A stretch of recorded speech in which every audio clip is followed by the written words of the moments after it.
Tujuan pembelajaran kita kali ini untuk memahami statement DML atau Data Manipulation Language. Yang kedua, menyisipkan baris ke dalam tabel, lalu merubah baris dalam tabel, menghapus baris dalam tabel, dan yang terakhir mengontrol transaksi.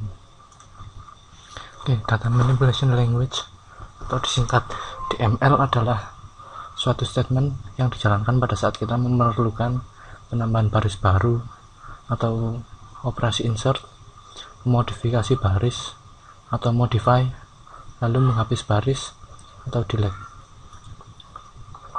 Ini adalah statement untuk menambahkan baris baru, insert into nama tabel, lalu nama kolomnya, ini value, lalu spasi dalam kurung isi dari kolom tersebut.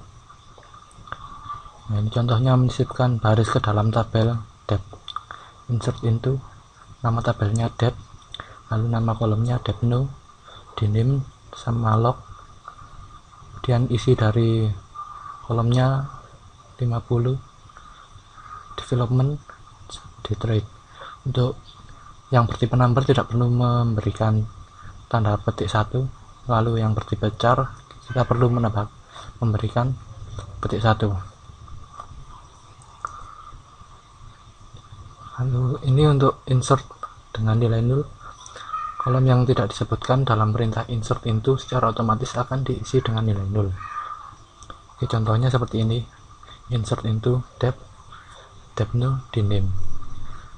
Nah, kolom yang tidak disebutkan log nanti akan berisi nilai 0.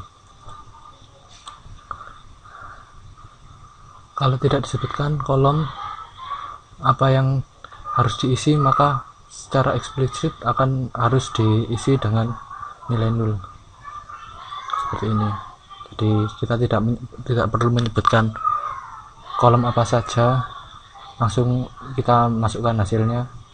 Maka jika nilai tersebut kita maksudkan dengan nilai 0, maka kita harus memberikan nilai 0. Kemudian insert menggunakan fungsi dan nilai yang terformat. Suatu fungsi bisa digunakan sebagai suatu nilai dalam perintah insert. Contohnya seperti ini. Kita akan menggunakan fungsi sysdate ke dalam tabel IMP. Insert into nama tabelnya IMP, kemudian ini nama kolomnya. Nah, pada kolom hire date kita gunakan fungsi sysdate untuk menampilkan tanggal hari ini. Nilai yang dimasukkan ke dalam perintah insert bisa menggunakan nilai terformat. Contohnya seperti ini ya. Di kolom hire date kita gunakan fungsi terformat untuk mengubah formatnya ke dalam format yang kita inginkan. Untuk di dalam Oracle, untuk tanggal defaultnya adalah formatnya dd mon yy. Nah, kemudian kita di sini kita ubah formatnya menjadi mon dd dan yy. Insert dengan variabel substitusi. Untuk perintah insert kita bisa cantumkan variabel substitusi. Contohnya seperti ini. Ya, kita masukkan seperti biasa, kita tambahkan dan karakter n, lalu ini nama variabelnya department ID, department name, sama location. Nanti akan kita dimintai untuk memasukkan nilainya masing-masing, lalu mengcopy baris dari tabel lain. Perintah insert juga bisa kita gunakan untuk mengcopy baris yang berasal dari tabel yang lain. Contohnya seperti ini ya, insert into nama tabel manager, ini nama kolomnya ID, name, salary, dan hire date. Lalu value nya kita langsung mengambil dari tabel lain menggunakan perintah select seperti ini. Perubahan data dalam tabel kita gunakan close update. Jadi formatnya update, nama tabel, lalu set, nama kolomnya sama dengan isi dari kolom tersebut. Lalu ini kondisinya where. Contohnya ubah nomor departemen menjadi 20 untuk pegawai yang memiliki nomor departemen 7782. Ya, jadi statementnya seperti ini, update IMP set depno nya 20, lalu ini kondisinya dimana departemen yang ingin kita ganti yaitu yang ingin kita ubah yaitu pada employee number nomor 7782. Semua baris pada tabel akan dimodifikasi jika closeuver tidak disertakan, ya. Jadi jika kita tidak menyertakan closeuver, maka semua baris dalam tabel akan diisi dengan nilai yang sama. Kemudian update dengan multiple column subquery, ya, perintah update juga kita bisa gunakan untuk multiple column subquery. Contohnya ubah nilai dari kolom pekerjaan dan nomor departemen dari pegawai dengan nomor pegawai 7698 sehingga nilainya sama dengan jenis pekerjaan dan nomor departemen yang dimiliki oleh pegawai bernomor 7499. Jadi seperti ini, update, nama tabelnya IMP, set, lalu nama kolomnya sama dengan nama hasilnya, isinya kita select job sama depno dari employee yang memiliki nomor pegawai 7499, lalu kita masukkan ke dalam nomor pegawai yang bernilai 7698. Update berdasarkan tabel yang lain. Update berdasarkan tabel yang lain itu maksudnya merubah pada sebuah tabel di mana kondisi perubahannya ditentukan berdasarkan nilai yang terdapat pada tabel lain. Contohnya, ubah data nomor departemen yang dimiliki oleh pegawai dengan pekerjaan sama dengan pegawai yang bernomor 7788. Nah, ini set depno sama dengan select depno from IMP where mno sama dengan 7788. Data nomor departemen tersebut harus diubah menjadi data yang sama dengan nomor departemen yang dimiliki oleh pegawai bernomor 7788. Jadi syaratnya kita gunakan job sebagai nama tabelnya, lalu hasilnya disamakan dengan nomor mno 7788. Selanjutnya menghapus baris dari tabel atau delete table. Baris data yang ada pada tabel dapat dihapus dengan perintah delete. Menghapus data pegawai yang mempunyai nama departemen development. Delete from nama tabelnya dep, di mana di name sama dengan development. Jika closeuver tidak ditiadakan, maka semua baris dalam tabel akan dihapus. Delete berdasarkan tabel yang lain. Kita juga bisa menggunakan subquery untuk mendelete tabel. Contohnya menghapus data pada tabel pegawai untuk pegawai yang bekerja pada departemen sales. Jadi kita akan menghapus data pada tabel employee dan syaratnya kita akan menggunakan dari tabel date. Jadi kita gunakan subquery untuk kondisinya, delete from nama tabelnya employee, di mana departemen numbernya sama dengan departemen number pada tabel dep, di mana di name-nya adalah sales. Transaksi database. Jika DML berkaitan dengan manipulasi data pada tabel, maka DDL atau Data Definition Language berkaitan dengan pendefinisian tabel. Sedangkan DCL atau Data Control Language berkaitan dengan kontrol transaksi. DDL dan DCL secara otomatis akan dikomit atau dilakukan perubahan secara permanen pada akhir dari transaksi. Statement commit dan rollback. Jadi pada Oracle terdapat dua statement DCL yang penting untuk perubahan, yaitu commit dan rollback. Selain dari itu ada save point.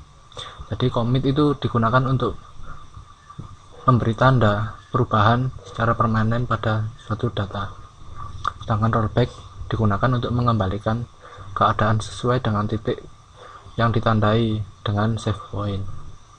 Jika rollback tidak diberi parameter, maka keadaan yang dikembalikan pada titik perubahan yang terakhir. Pemrosesan transaksi secara implisit. Transaksi akan diproses secara implisit atau dilakukan operasi commit secara otomatis jika terpenuhi keadaan sebagai berikut, yaitu yang pertama, setelah statement DDL maka operasi akan di-commit secara otomatis. Lalu juga setelah statement DCL, maka operasi yang kita lakukan akan di-commit secara otomatis. Lalu ketika proses exit secara normal menggunakan perintah quit. Lalu sedangkan perintah rollback secara otomatis akan dijalankan jika terjadi kondisi yang abnormal atau terjadi system failure. Contohnya ketika komputer kita mati secara tiba-tiba, atau kita tekan tombol close pada window command prompt kita. Oke, selesai penjelasan teori kali ini, maka kita akan berlanjut pada latihan soal.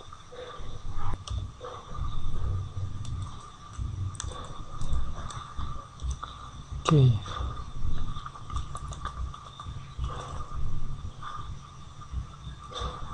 Buatlah tabel My Employee yang mempunyai struktur sebagai berikut.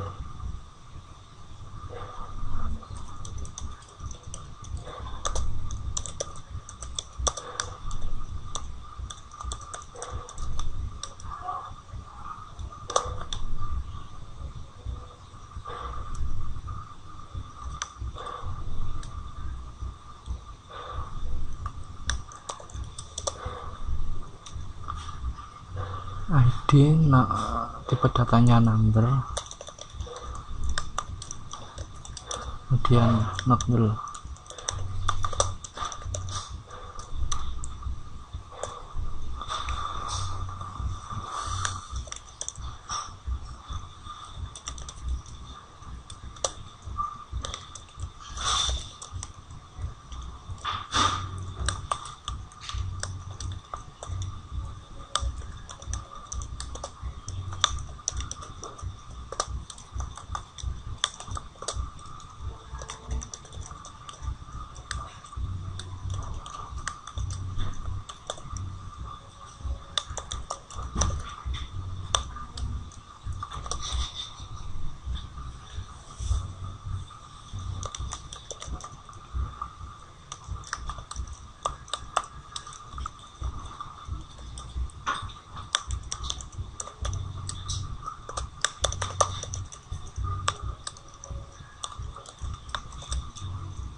Oke, jadi seperti ini hasilnya.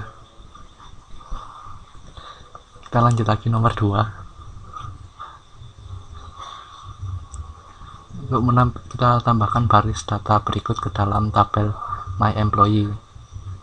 Jadi kita tambahkan satu persatu seperti ini.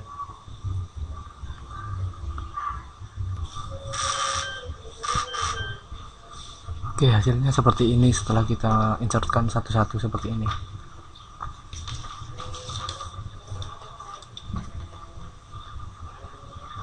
Kita lanjut lagi nomor 3. Buat penambahan baris data ke dalam tabel menjadi permanen dengan menggunakan perintah commit. Tapi sebelum di commit, untuk membuktikan bahwa penambahan data belum permanen, buka SQL Plus lagi tanpa penutup SQL Plus yang masih dibuka. Kemudian dari SQL Plus yang baru, beri perintah select bintang from my employee, maka akan terlihat bahwa tabel masih kosong. Tabel baru berisi jika perintah commit sudah diberikan atau kita keluar secara normal dari SQL Plus. Tempat baris data ditambahkan. Oke, jadi sekarang kita buka komen form baru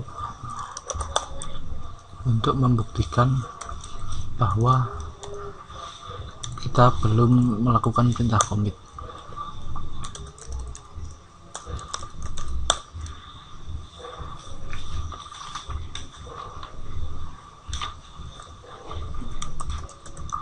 Kita lakukan perintah select pada my employee.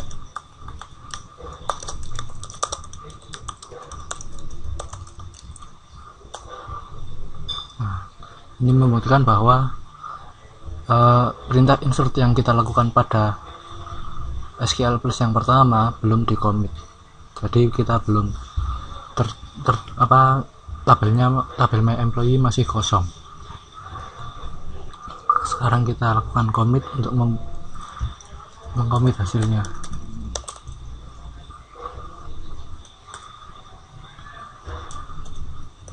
Nah, terbukti.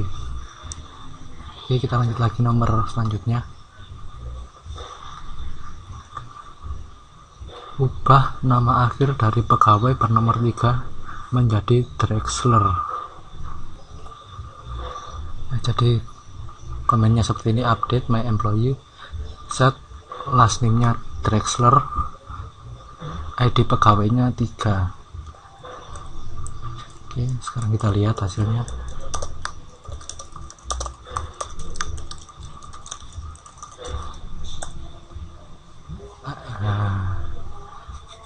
Ya, last name nya berubah menjadi Drexler, sebelumnya Biri. Oke, sekarang kita lanjut lagi nomor 5, ubah gaji menjadi 1000 untuk semua pegawai yang gajinya kurang dari 900. Ya, jadi perintahnya seperti ini: update my employee, kita set salary-nya menjadi 1000 di mana yang gajinya kurang dari 900. Kita lihat hasilnya, select from my employee. Nah, jadi kan 1000, sebelumnya 795 jadi 1000. Oke, lanjut lagi nomor 6.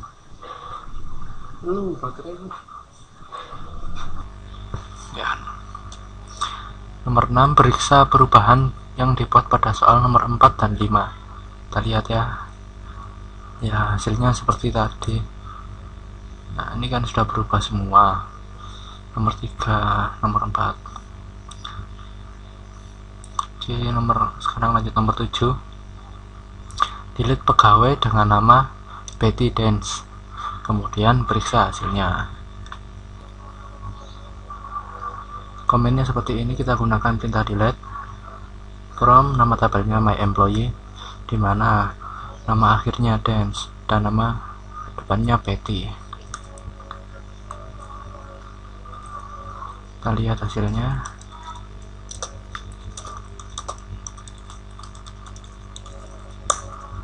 Ya, seperti ini. Ya, sudah berubah namanya, sudah hilang. Nomor 2 tidak ada. Kita lanjut lagi nomor 8. Simpan semua perubahan DML dengan memberikan perintah commit. Kita berikan perintah commit complete. Lalu nomor 9, beri tanda save point sini.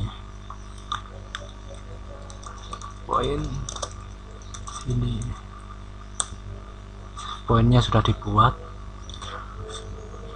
Setelah itu hapus semua data dalam tabel my employee.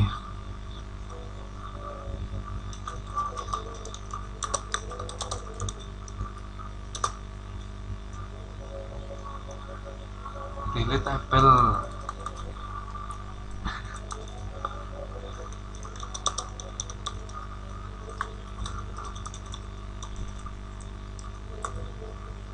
sudah dihapus 4 tabelnya. Lalu periksa hasil dengan melist semua tabel. Kita periksa, select bintang from my employee. Oh, sudah nggak ada kan hasilnya.